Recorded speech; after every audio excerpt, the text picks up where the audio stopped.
You see, some of us have memorized some songs and different things in our lives, but we forget the book of Allah.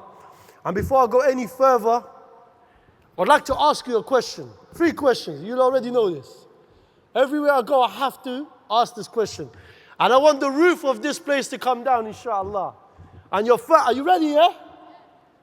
Why is only one person? Are you not ready? Yeah. The first question is, who is your Lord? Allah. Now start again. I want it to echo through the streets of Manchester, inshallah. Who is your Lord? Allah. Where is your deen? And who is your prophet? Sallallahu alayhi wasallam. My dear respected brothers and sisters, for those of you that are here, for those of you that are at home, I'm going to ask that same question again.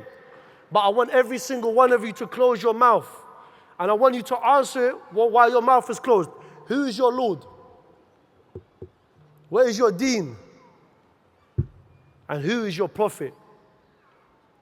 And this is the situation we're in today, in this day and age, where if we really believed in the who is our Lord, who is Allah, where is our deen, which is Islam, and who is our prophet, which is the Prophet Muhammad sallallahu alayhi wasallam, we would live by the same way we answered the first time. But every single one of us, we have this grudge against one another. We're sick and tired of this. Every single brother or sister that we know of online has got beef with one another. We need to put this aside. We're Muslims. Our actions, our behavior, and our sins has an impact on every single Muslim out there. I'm sick and tired of Muslims bashing each other day in, day out.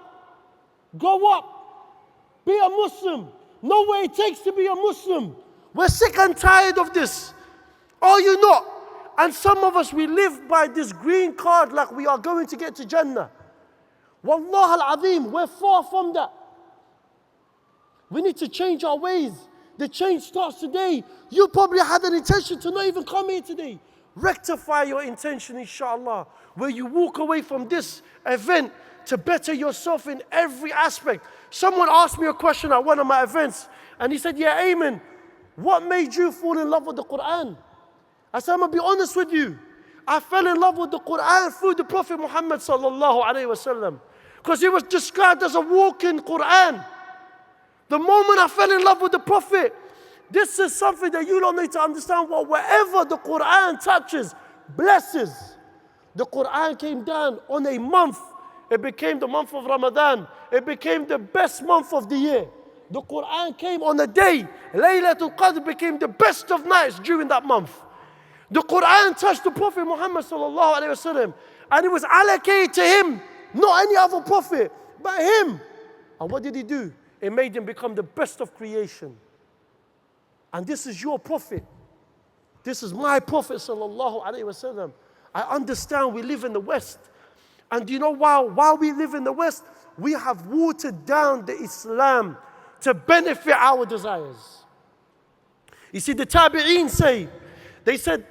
they said that Allah subhanahu wa ta'ala created the angels with intellect. And Allah subhanahu wa ta'ala created the animals with desires.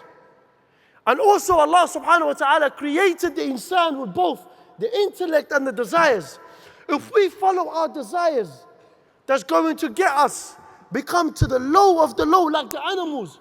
Any desire that takes you away from the book of Allah, any desire that displeases Allah, any desire that takes you away from disobeying Allah, understand you're going to be as low as the animals. But there's certain desires that we have. It's okay. We need to. The desire to eat in order for us to survive. The desire to sleep in order for us to function day in and day out. But if those desires that we do on a daily basis, that we fall into sin, such as drugs, such as not establishing the basics of Islam, such as being in haram relationship, wallahi, I understand it's difficult, but it's easy for you to complete half of your deen. You're making it difficult for yourselves. And those that follow their desires that's bringing them closer to Allah, and following the intellect that brings them closer to Allah, understand you're going to be as high as the malaika. You're going to be on the same level as the angels, if not even above them. So ask yourself, oh Muslim, why is it that every single one of us are playing this victim mentality? I'm speaking for the youth. I'm speaking for those that are not practicing the deen of Allah properly. I'm there. I fall into states of jahiliyyah on a daily basis, on a weekly basis. We all do. Sometimes we slip up with our language, sometimes with our behavior, sometimes with our actions and our etiquette and our manners. But we need to change our ways. Look at what's happening to the people of Palestine. We may not be there with them, but alhamdulillah, we are there with them here, inshallah, in spirit, and at the same time, they're in our du'as. Understand this. There's one ayah that comes to mind that is beloved to me in the Quran. And this ayah is from Surah Yusuf. And wallahi, if every single sister or brother or father or uncle or mother or auntie practices this ayah to the best of their abilities, understand this. You're going to fall into a better position financially, physically, verbally, mentally. You name it, Allah subhanahu wa ta'ala will help you out. This ayah is something that my mum taught me. And the ayah is, Bismillah ar-Rahman ar-Rahim, إِنَّمَا أَشْكُو بَثِّي وَحُزْنِي إِلَى اللَّهِ. That I only complain of my grief and my worries to Allah. Haven't you been there, oh dear sister? Haven't you been there, oh dear brother? Where it's come to a times where you open up to your best friend. You told them about your trials and your tribulations. You told them about your struggle. And what do? They share your secrets with other people to laugh at you. Haven't you been there? Where you trusted a brother, you trusted your sister. Yusuf alayhi salam was betrayed by his own brothers. So you think me and you are not going to get betrayed? Of course we are. But there is one thing that brings us comfort in this world. It's understanding that the only company we have in this world is the company of Allah subhanahu wa ta'ala. I don't need no friends. I don't need no family. Whoever I attach my heart to, other than Allah, will always go back to Allah subhanahu wa ta'ala. I attached my heart to my mum. Overly attached my heart to my mum. Then I became to realize, amen, that everything belongs to Allah subhanahu wa ta'ala. So when death came knocking on her door, Allah returned her back to him. And I ask you, my dear respected sister and brother, one day that door is going to come and knocking for you. You got to ask yourself, is Allah subhanahu wa ta'ala happy with me? Have I memorized the Quran? Have I implemented it? The companions radiallahu anhu, when they used to read the Quran, when they used to do that, you didn't used to go any further until they implement every single ayah. The Islam, you can't pick and choose. Islam is not based on your emotions. Islam is based on what Allah subhanahu wa ta'ala has allocated for this ummah. There was many prophets that came before us, and many prophets that came before us had their own book. But the Prophet Muhammad sallallahu alaihi wasallam got gifted and honored with this book of Allah subhanahu wa ta'ala. Are we not honored to have our Prophet sallallahu alaihi wasallam as our Prophet? Are we not honored before every single creation that came before us? We will enter Jannah before them. Is this not honor? Because Islam gives you honor. It's not your status in society. Islam gives you your dignity. Islam gives you a status. And best believe if you go by the law of Allah subhanahu wa ta'ala, you are promised Jannah. Something as basic as Ashhadu an la ilaha illallah. You pray your 5 daily prayers. You fast your month of Ramadan. You establish your zakah, which is 2.5% of your wealth. There's brothers and sisters fighting about how much they're going to give in zakah. I've been there. I've seen it. Brother has 140 grand to pay for a construction site. The moment it came to giving zakah, he goes, I don't want to give it. I'd rather pay for my house in this dunya. 2.5%. And the last is your hajj. You follow by these, you will understand, you will go a long way, inshallah wa ta'ala. Now I'm going to ask you, my dear respected brother and sister, has Islam ever let you down? Has the Quran ever let you down? And how many music songs have we listened to? For the man, them you listen to drill, hip hop, whatever it may be. How many times do we listen to these things and we get that little buzz? But when we listen to the words of Allah subhanahu wa ta'ala, it's a ripple effect throughout the week, throughout the days, throughout the months. But we've neglected the book of Allah subhanahu wa ta'ala. We've neglected the only thing in order for us to have a connection with Allah is the book. Our actions, yes, alhamdulillah. Our ibadah, yes, alhamdulillah, we pray our 5 times a day. And for those of you that don't pray, wallahi, I'm not here to let you down. I want every single one of you to meet me in Jannah. And if you don't see me in Jannah, then ask about me. Maybe it takes you to ask about me in order for me to go to Jannah, inshallah. But think about this. The Prophet Muhammad sallallahu alaihi wasallam said, the difference between us and the non-believers is salah. How many of us neglect and delay the salah? So many of us. Why? I remember when I was in Denmark, there was a brother that came to me. He goes to me, I've worked in this field because he works in the airport. He said, for years I didn't pray. I used to go home and I used to join all of my salahs together. But he said, after coming to, we did a talk in Denmark. He said, the very next day I went to work and I started telling my boss, it's time for me to pray Salat al-Dhuhr.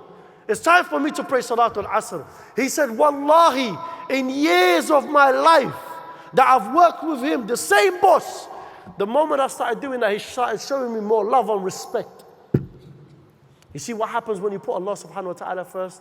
When you prioritize Allah subhanahu wa ta'ala first, I understand, my dear respected sister or brother, we live in the West, there's a struggle.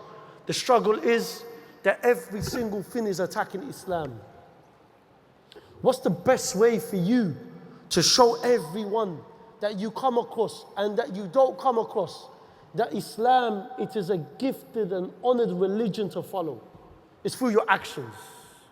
The Prophet Muhammad sallallahu alaihi wasallam said, it's from a Muslim that doesn't concern himself in things it's from a Muslim that doesn't get himself involved in things that doesn't concern you. How many of us see videos on TikTok and Instagram and Facebook and everybody likes to make a comment? Everybody likes to make a comment based on their emotions. Let me make it clear to you, brother or sister. I couldn't give a damn. Be hurt. If I say something, if the next sheikh says something, or whoever says, if your feelings get hurt, we don't care. We speak, as the Prophet Muhammad sallallahu alaihi wasallam said, speak even if it's against yourself. Speak the truth. If you're hurting, I'm hurting. We're here as one. He also described this ummah as one body.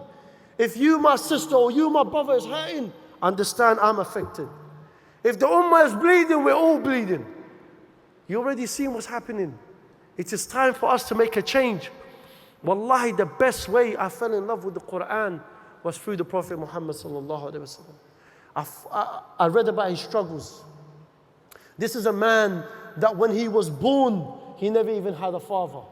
This is a man that lost his mother at 6 years old. So don't tell me, wherever your father or mother goes back with this backward mentality, coming from back home in their culture, by sticking it on you and putting you down, you still have to have sabrun jameel, a beautiful patience.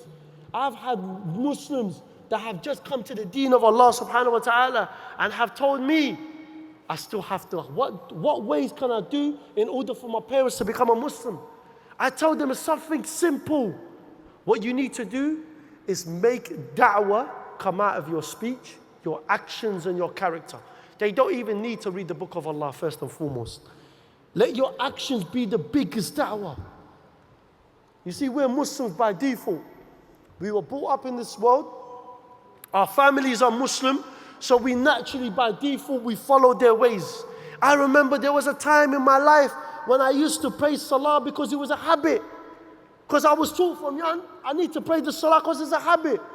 Then it came to a realization when I went to prison. I realized the beauty, the tranquility, the peace that I got from praying.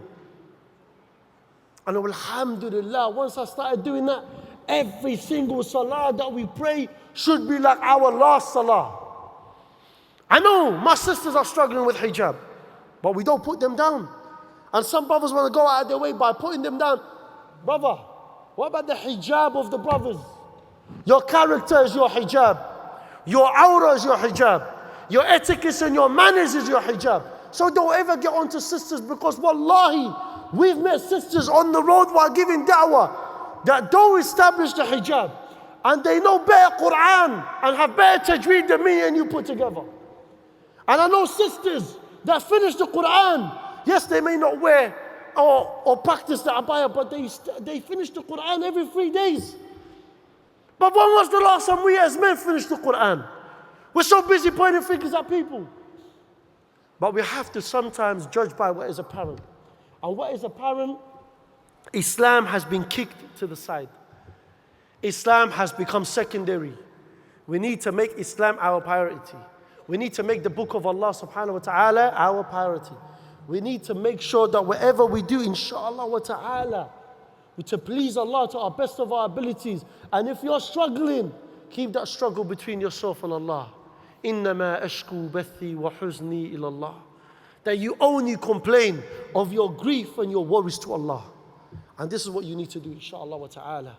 This is just a quick points from me. And if I've ever hurt any of you, then forgive me for the sake of Allah. And if you don't forgive me, then go to the supermarket and get yourself some paracetamol. Make sure it aids your pain. I'm not bothered.